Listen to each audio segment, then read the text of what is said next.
Okay, so Faith Family, you clicked on a video about the Hot Wheels Tesla Model S. But there's a Chevy Volt in the background. Why is that? Well, when I was picking this Model S out of my bin, I got it confused for the Chevy Volt, mainly because of the spoiler. And that's the only reason I was showing it. It's basically useless now. So, here we go. We're reviewing the Tesla Model S. This is the pre-2016 design, so it has the black nose cone. And I remember I was on YouTube one time, and I saw these people, they were complaining. Well, the black nose cone. I like the one where it's all one body. First world problems, man. You got your Tesla has the wrong type of grill. Anyhow, those are his issues. I would love to have that problem. We're looking at this. Overall thoughts. It's all right. It's simply all right. It has quite a few flaws. A lot of flaws that you see on some of the more recent Hot Wheels designs, but it's all right. One thing I must praise is the colors. Because you have a light silver, and then you have the black windows and tires. And then you also have red rims on the tires. The camera, I don't know if the camera can pick it up that good, but I mean, it's a good idea to have them, just not really executed well. But why am I saying executed? Because that was probably the only way they could do it. So the spoiler on the back is it's kind of tacky, man. It's kind of tacky. Look, it's a Tesla Model S. Does it really need a spoiler, man?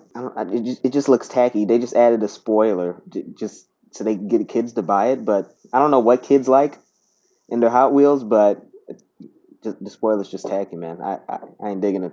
And then the roof, it's a little bit weird. I know I praised the color contrast, but that's just the colors. Should the roof really have been like this? Because I don't know, it just makes it seem like a futuristic car. And I know Teslas are futuristic cars, but I mean, like, this isn't Minority Report, man. So, another thing we got to talk about are the rims.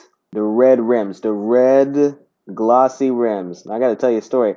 I had some Hot Wheels back in the day when I was very little, like 5 years old. And they were Camaros. I don't think they were exactly the same, but they had very similar builds, and they had red rims exactly like this, and they got so worn out that it wasn't even funny. Those are two of the ugliest looking Hot Wheels ever.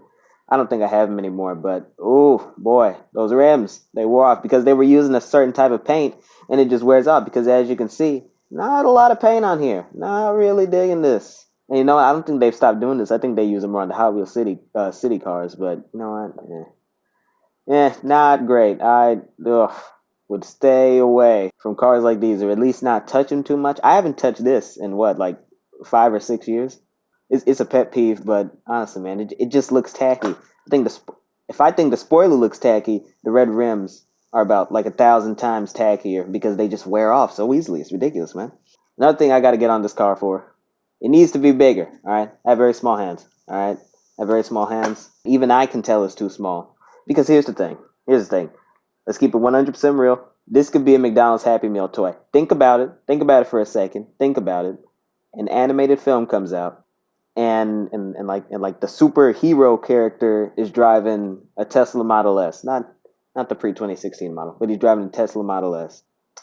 Do not tell me that McDonald's wouldn't package a toy exactly like this into their McDonald's Happy Meal if it was even a bit smaller because then they could save money and have it be one mold of plastic, or they would make it a little bit bigger and say, "Get a new Tesla Model S from the new movie with your McDonald's Happy Meal." I'm telling you, they would honestly put this in a McDonald's Happy Meal. And, I can tell a lot of detail went into this. I'm sure Hot Wheels wanted to make sure this was done right. It's good if you have a Tesla collection of the E and later versions of the S and the X and the Y. So you can complete your collection there. But honestly, man, if they had a Tesla Roadster and I had to choose between this and the Tesla Roadster, I would have gone with the Roadster, man. That's this. It's not really a bad build. It's just it's deeply flawed. And you know what? Even if the Happy Meal complaints would have been more warranted if they made it bigger, they should have made it bigger because some of the details on it you can barely discern. Just because of how big the car is, you can barely discern it. You can barely tell the Tesla logo. You can sort of tell the Hot Wheels logo on the back. And you know what? I gotta give credit where credit is due.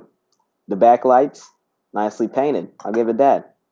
Other than that, man, I don't know. It's interesting idea, but poor execution, and it's ironic because this is the same channel that had most of Biyama Mkaji.